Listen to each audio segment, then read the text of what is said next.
Assalamualaikum warahmatullahi wabarakatuh. Perkenalkan, saya Fendi Novavianto.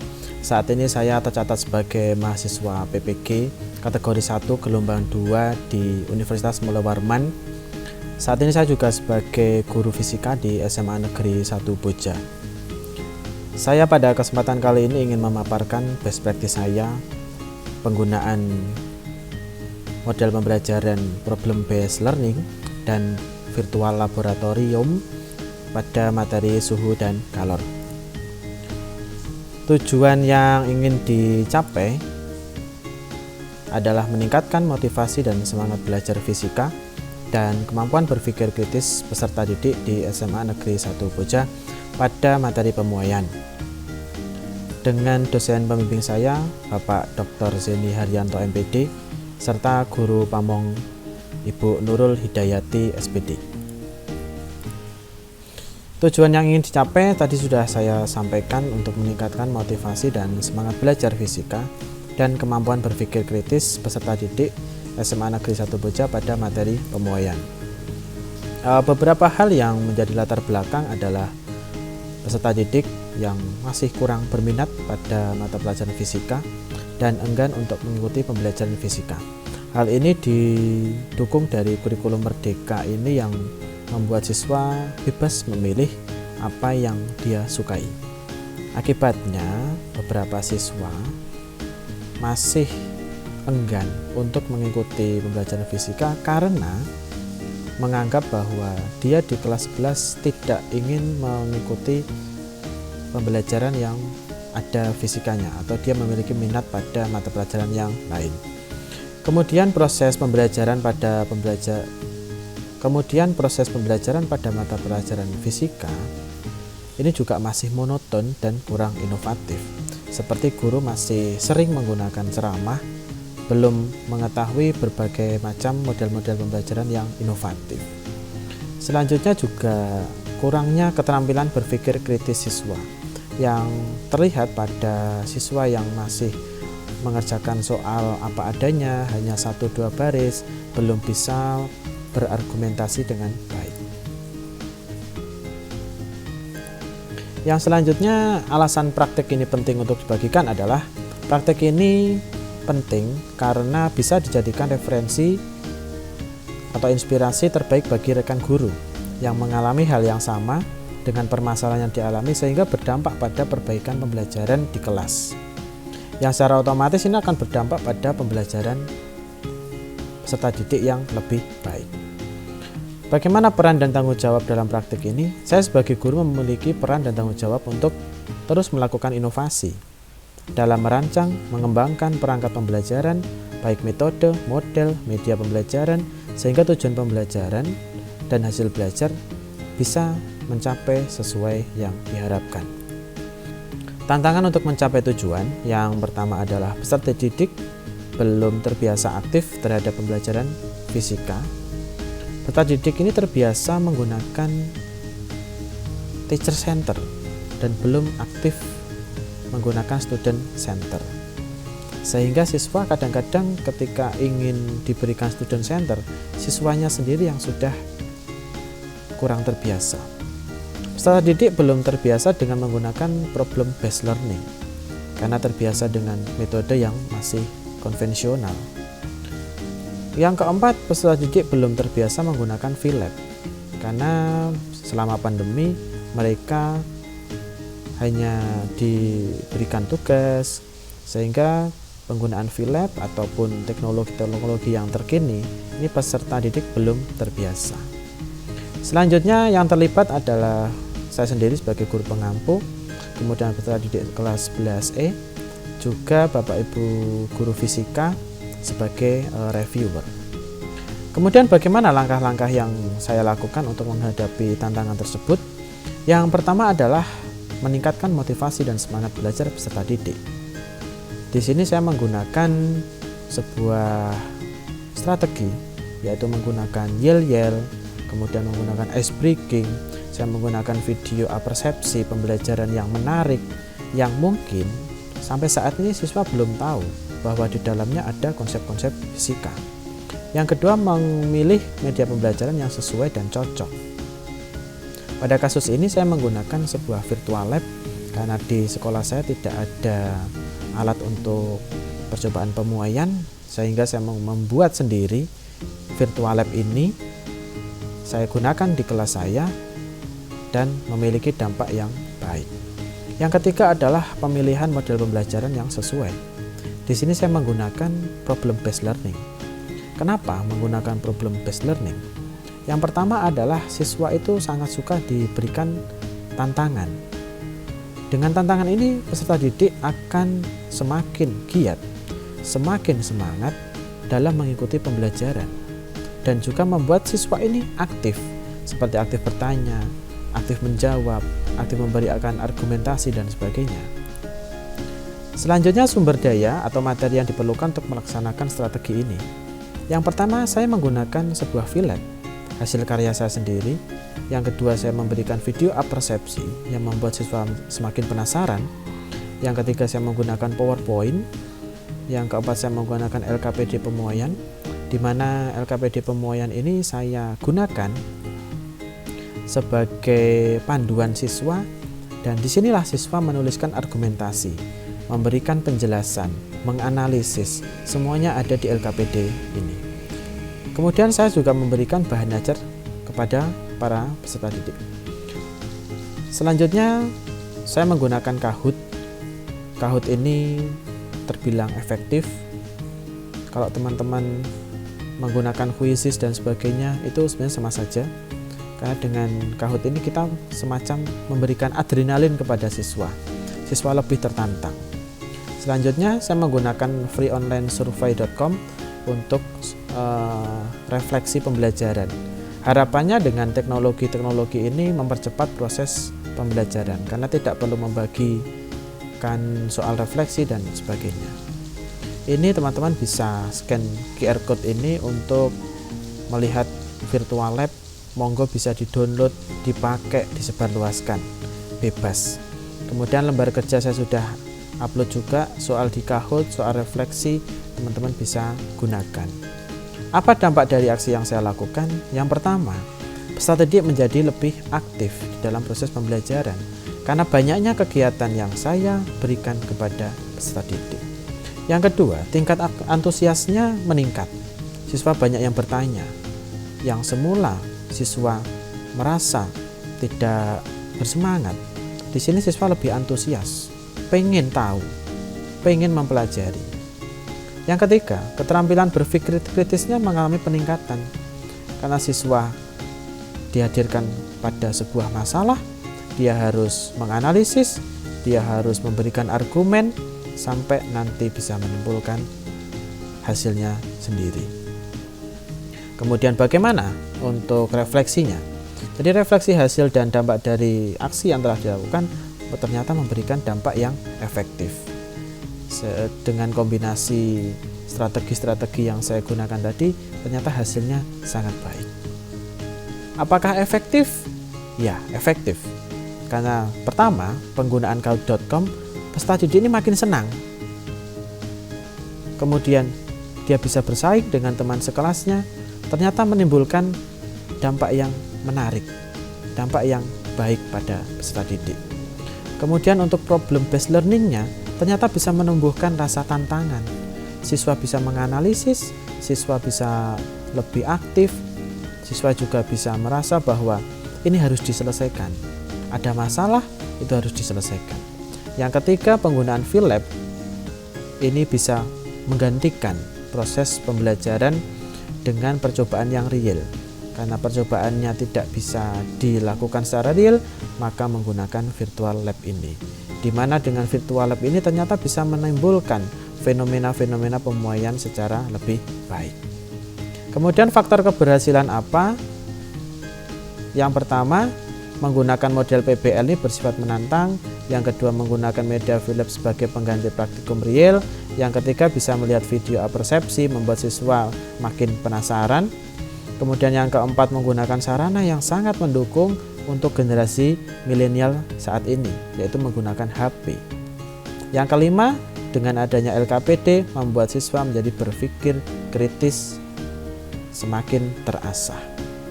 Pembelajaran apa yang bisa saya ambil? Yang pertama, peserta didik antusias, banyak bertanya karena menggunakan media, model. Yang kedua, melatih keberanian siswa pada saat bertanya tentang VLab maupun LKPD ataupun pembelajaran yang masih belum jelas. Yang ketiga, meningkatkan keterampilan berpikir kritis siswa, pemahaman siswa terhadap materi, terutama pada materi pemuaian benda. Mungkin itu saja yang bisa saya sampaikan. Terima kasih. Wassalamualaikum warahmatullahi wabarakatuh. Fisika? Fisika? Fisika?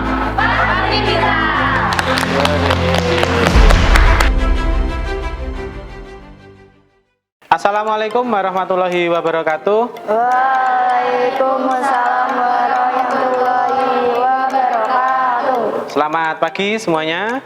Pagi semuanya luar biasa, tetap semangat. Ya, sebelum memulai kegiatan pada pagi hari ini, mari kita berdoa menurut agama dan kepercayaannya masing-masing. Mohon untuk Mas Iqbal bisa memimpin berdoa. Semoga kegiatan kita pada hari ini bisa berjalan lancar, tidak ada kendala, dan bisa memberikan manfaat bagi kita semua. Amin. Apa kabar hari ini? Sehat, luar biasa, juara. Oke. Nah, ini saya absensi dulu ya. Alia Zahira. Sudah semua ya?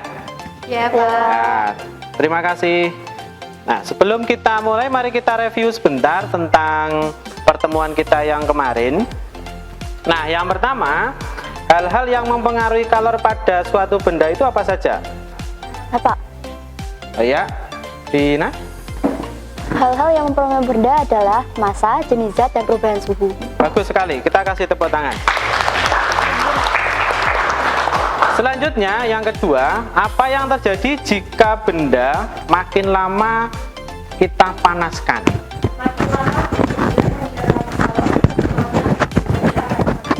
Ya, suhu benda akan semakin tinggi. Terima kasih. Saya akan sampaikan dulu, pada pertemuan kali ini kita akan membahas tentang pemuaian pada suatu benda. Yang pertama, kita akan membandingkan pengaruh pemberian kalor terhadap pemuaian pada berbagai logam yang berbeda. Ya, yang kedua, menganalisis besaran fisika yang mempengaruhi pemuaian. Yang ketiga, membandingkan nilai koefisien muai panjang pada berbagai bahan.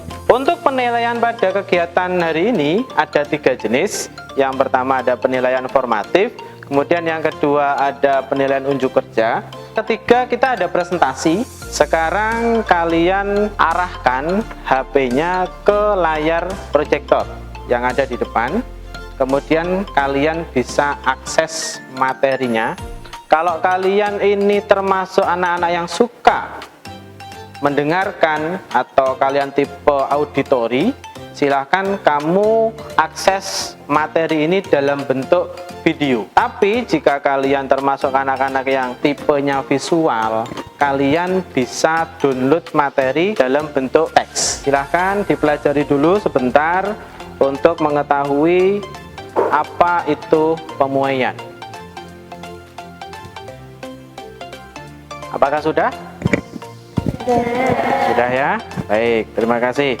Kamu perhatikan, ada gelas diisi air. Jadi apa? Prok. Kita lihat ini jadi apa. Sebenarnya saya mau praktek ini nanti, tapi takutnya nanti kalau berbahaya. Takutnya nanti berbahaya malah bisa melukai ya. Nah, apa yang kalian lihat di sini? Gelasnya pecah. Siapa yang memecahkan? Air loh. Air aja ternyata bisa memecahkan sebuah gelas. Adakah ini berkaitan dengan pemuaian? Ada. Pernahkah kalian melihat alat-alat ini? Pernah. Adakah yang tahu bagaimana proses pembuatan pisau, kemudian golok, dan pedang ini? Nah, Elda, silahkan.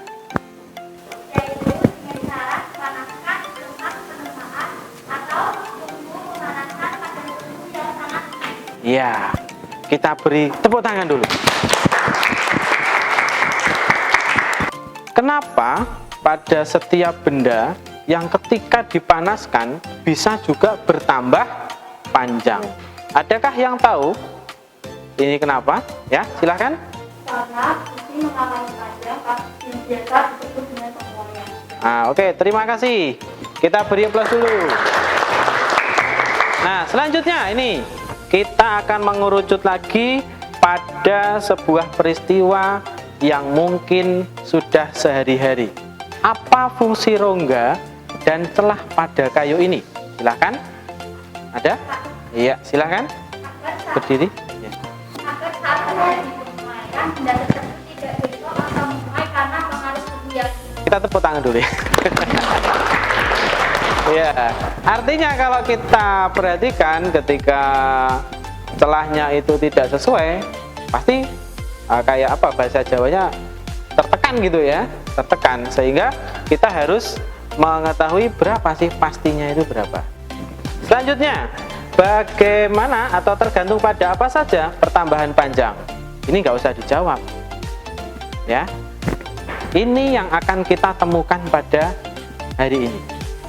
Kita akan menggunakan virtual lab seperti ini. Yang pertemuan sebelumnya saya sudah bagikan. Saya akan tunjukkan caranya memakai untuk kegiatan pada hari ini. Yang pertama ini tampilan awalnya seperti ini ya. Kemudian yang kedua, nanti kalian pilih bagian pemuaian yang paling pojok kanan. Jadi posisinya seperti ini. Untuk termometer ini nanti bisa kamu gerak-gerakkan gitu ya, dan kamu arahkan ke posisi T1 dan T2 begitu. Kemudian yang bagian sebelah kiri ini namanya dial meter. Dial meter itu alat yang biasanya dipakai untuk melihat pertambahan panjangnya. Jadi apa yang ditampilkan oleh diameter ini sama saja dengan pertambahan panjangnya logam tersebut. Silakan berdiri. Ada pertanyaan apa? Jadi nanti ketika kalian praktek, setiap bahannya kamu ulang 2 kali dengan pemberian suhu yang berbeda. Sekarang saya bagi kelompoknya sesuai dengan hasil evaluasi pada pertemuan sebelumnya. Coba saya cek dulu untuk kelompok 1, mana kelompok 1? Oke, sudah semua ya? Sudah semua, silakan diperhatikan kelompoknya, jangan sampai ada yang tertukar. Kita akan praktek. Ini Pak Fendi bagikan lembar kerja peserta didiknya. Sudah semua ya? Untuk lembar kerja ini nanti kalian tuliskan dulu untuk nama, kemudian kelas dan nomor absen. Silahkan kalian praktek dengan kelompoknya masing-masing. Ya, silakan bisa dimulai. Ya, ini kelasnya, ini nomor absennya.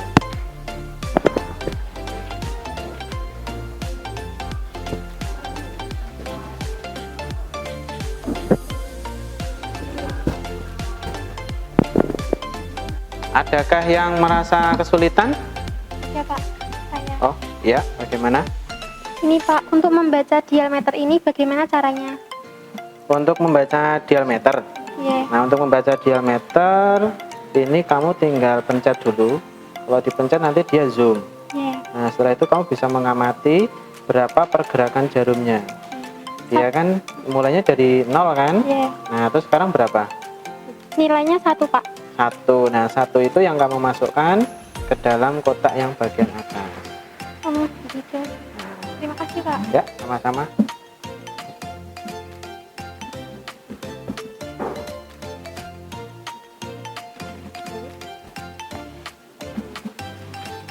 Sudah sampai aluminium apa belum ya? Sudah. Sekarang sudah mulai menghitung besarnya koefisien muai panjang? Sudah. Kalau sudah silakan dituliskan di kolomnya. Kamu hitung berapa koefisien muai panjangnya. Selain itu juga kamu hitung berapa pertambahan panjang setelah mengalami pemuaian.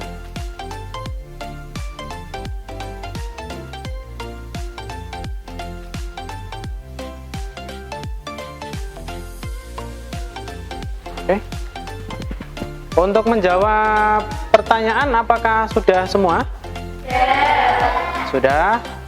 Semua kelompok sudah ya? Baik, kalau sudah, selanjutnya kita akan melakukan presentasi. Dimulai dari yang paling siap terlebih dahulu. Saya, Adakah? Pak. Oh ya, kelompoknya Nesa, silahkan. Perkenalkan, nama saya Nesa Amalia Vidiani. Sebagai perwakilan dari kelompok 2 akan membacakan hasil percobaan kami. Yang pertama, besi.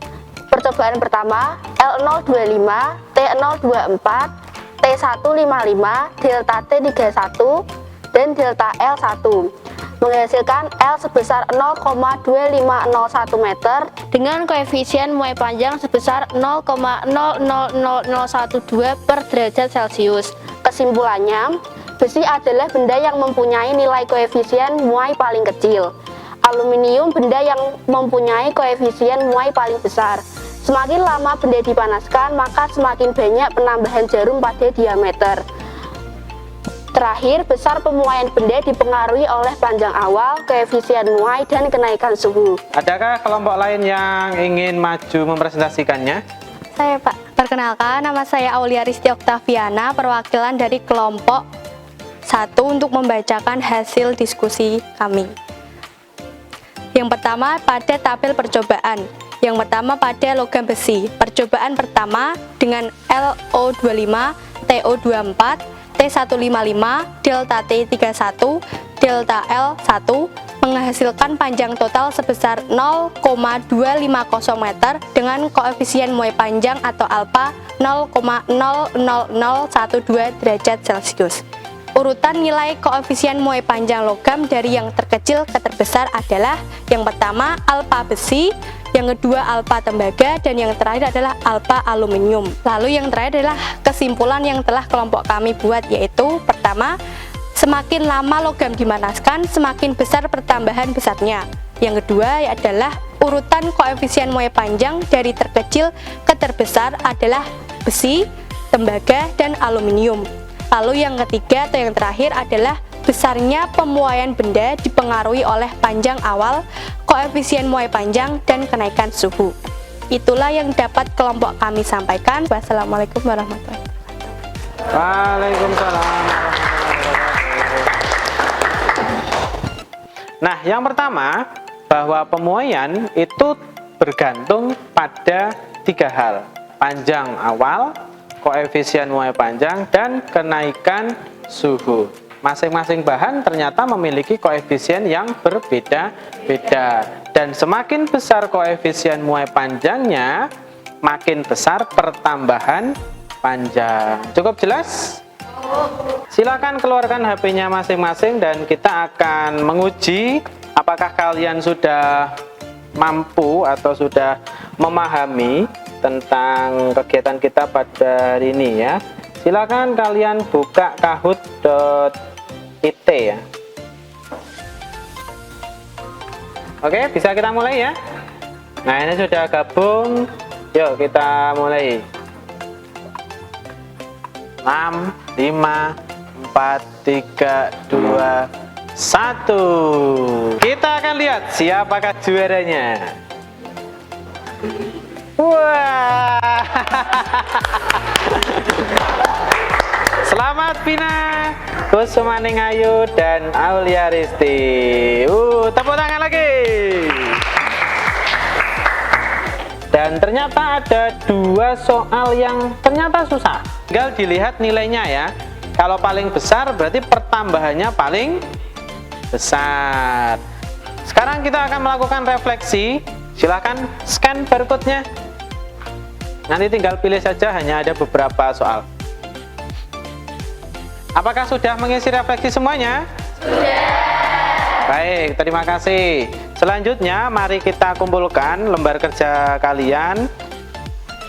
Baik, terima kasih sudah mengikuti kegiatan pembelajaran fisika hari ini. Sebelum kita tutup, mari kita yel-yel terlebih dahulu. Fisika? Fisika? Fisika? Pasti bisa. Setelah ini bisa melanjutkan pembelajaran dengan mata pelajaran yang lain. Tetap semangat, tetap sehat. Sampai jumpa di pertemuan berikutnya. Jangan lupa untuk membaca modulnya, karena selanjutnya kita akan belajar tentang perpindahan kalor. Sekian dari saya. Wassalamualaikum warahmatullahi wabarakatuh.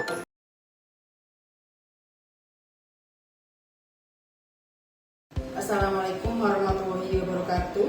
Selamat siang, saya Bu Senira, Wakasek Bidang Kurikulum mewakili dari sekolah akan memberikan testimoni kepada Bapak Fendi Novavianto yang pada saat ini sedang melakukan PPG. Kebetulan pada aksi 2 ini beliau membuat aksi nyata berupa best practice, di mana sangat kami rasakan semangat pada proses pembelajaran. Siswa menjadi lebih aktif karena sebelumnya untuk mapel saya ini saya paham betul anak-anak lebih suka tidak aktif karena memang harus ada trik dari guru yang bersangkutan. Melalui best practice yang dibuat Pak Fendi ini sangat luar biasa, sangat membantu anak-anak dalam meningkatkan proses belajar mengajar sehingga anak-anak lebih aktif. Didukung juga dengan adanya virtual lab yang dibuat oleh Pak Fendi. Tidak hanya lab dan memanfaatkan IT, Pak Fendi juga menggunakan Kahoot untuk sebagai pemantik siswa supaya anak-anak lebih giat dan lebih aktif dalam mengikuti kegiatan proses pembelajaran pada mapel fisika terutama. Dan kami berharap dari sekolah bahwasanya best practice ini nanti bisa didiseminasikan dan bisa berdampak kepada teman-teman sejawat maupun teman-teman rekan guru di SMA Negeri 1 Boja. Good untuk Pak Fendi. Assalamualaikum warahmatullahi wabarakatuh. Perkenalkan, nama saya Adiguna Putra Herwanta. Saya adalah guru SMA Negeri 1 Boja. Saya adalah teman dari Bapak Fendi Novavianto, MPD.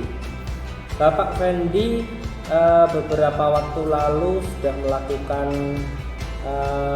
PPL-nya di SMA Negeri 1 Boja, dan saya menjadi teman sejawat beliau, bahwa beliau di SMA Negeri 1 Boja termasuk senior saya, dan beliau sangat menginspirasi saya.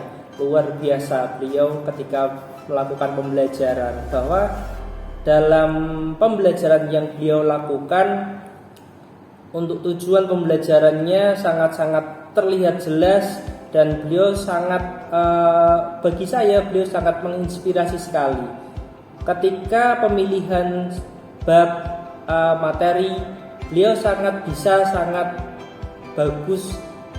Model pembelajaran apa yang akan digunakan, seperti yang ketika saya melihat bahwa pada materi kalor, Bapak Fendi melakukan pembelajaran menggunakan media, ada menggunakan Kahoot, kemudian VLab, dan beberapa sumber lain yang menurut saya menarik.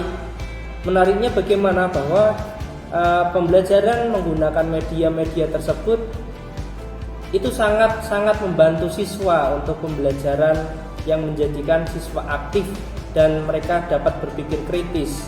Apalagi model pembelajaran yang dipakai beliau adalah model pembelajaran problem based learning. Nah, ketika menggunakan pembelajaran seperti itu, siswa di dalam kelas sangat tertarik, dan siswa menjadi sangat aktif ketika melakukan pembelajaran.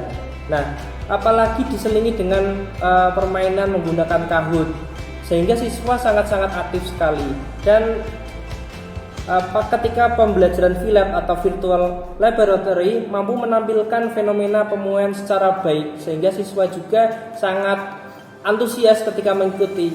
Nah, Bapak Fendi Novavianto tersebut sangat menginspirasi saya menjadi guru di SMA Negeri 1 Boja ini.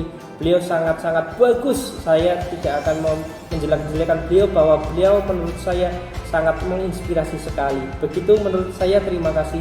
Wassalamualaikum warahmatullahi wabarakatuh. Assalamualaikum warahmatullahi wabarakatuh. Saya Lilian Histi Yudiandini dari kelas 11E. Saya merupakan salah satu siswi SMA Negeri 1 Buja yang diajar oleh Pak Fendi. Jadi selama pembelajaran Pak Fendi itu sering banget ngasih yel-yel kayak fisika, yes, fisika, luar biasa, fisika pasti bisa itu di awal pelajaran. Terus habis ada yel-yel biasanya ada ice breaking kayak pertanyaan cepat gitu, terus nanti kita disuruh jawab. Terus sih kayak game, terus kayak rasanya tuh lebih semangat aja buat belajar lagi. Terus biasanya setelah ice breaking dan kayak selamat pagi apa kabar, Pak Fendi ini biasanya ngasih video pembelajaran, jadi kita disuruh nonton dulu, terus nanti disuruh ngasih pendapat atau argumen lah, kayak dari video ini kan bisa belajar apa nih, bisa dapat apa gitu, nggak langsung dijelasin, jadi kita harus kasih pendapat kita dulu. Nah menurut aku ya seru sih, kayak kita jadi bisa berpikir kritis lah, gimana sih caranya ngasih opini dengan baik, argumentasi dengan baik gitu kan. Terus habis video pembelajaran, nah kita dikasih lembar kerja. Nah lembar kerja ini nanti fungsinya tuh buat mandu kita gitu loh, apa aja sih yang harus diisi pas di lembar kerjanya itu, buat tugasnya tuh apa aja, biar gak usah ya lebih terstruktur aja dan biar enak aja sih. Terus biasanya pas pembelajaran itu kan sering banget ada kayak praktek, tapi gak harus selalu kelas kan. Pak Fendi buat menangani hal tersebut, beliau ini biasanya pakai laboratorium tapi yang kayak di HP, jadi bentuknya tuh kayak game. Nah itu seru banget menurut aku karena kan nggak perlu jauh-jauh ke lab kayak jalan kaki gitu kan, apalagi generasi Z gitu kan, jadi lebih enak pakai HP dan rasanya tuh kayak main game, nggak kayak pelajaran. Kita nggak ngerasa kayak harus paham banget nih enggak, jadi kayak ya udah main game ini digeser gini gitu. Terus biasanya main game kayak di khusus atau Kahoot. Nah itu bikin deg-degan sih, karena kayak ini nanti peringkat aku berapa nih, nanti ini jawabannya bener gak ya gitu, memancing adrenalin ya. Dan di akhir sesi itu biasanya dikasih refleksi.